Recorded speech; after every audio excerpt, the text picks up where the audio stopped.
नागपूर जिल्ह्याच्या कामठी शहरातून तडीपार करण्यात आलेला सराईत गुन्हेगार धारधार लोखंडी चाकूसह पुन्हा शहरात वावरताना आढळून आला। जुनी कामठी पोलिसांनी कारवाई करत आरोपीला अटक केली। मोहम्मद शाहिद एजाज अन्सारी असं अटक करण्यात आलेल्या आरोपीचं नाव असून त्याच्या विरुद्ध नागपूर शहरातील विविध पोलीस ठाण्यांमध्ये तब्बल 70 गुन्हे दाखल असल्याची माहिती पोलिसांनी दिली आहे।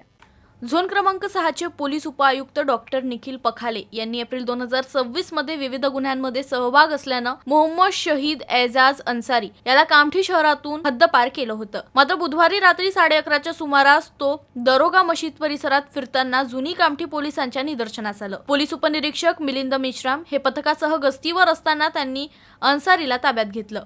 त्याची अंगझडती घेतली असता कमरेला धारधार लोखंडी चाकू आढळून आला। यानंतर पोलिसांनी अन्सारीला जुनी कामठी पोलीस ठाण्यात आणून त्याच्या विरुद्ध गुन्हा दाखल करत अटक केली। अन्सारी हा रेकॉर्डरवरील सराईत गुन्हेगार असून नागपूर शहरातील विविध पोलीस ठाण्यांमध्ये त्याच्या विरुद्ध एकूण 70 गुन्हे दाखल असल्याची माहिती आहे। ही कारवाई वरिष्ठ पोलीस निरीक्षक विजय दिघे यांच्या मार्गदर्शनाखाली पोलीस उपनिरीक्षक मिलिंद मेश्राम आणि त्यांच्या पथकाने केली।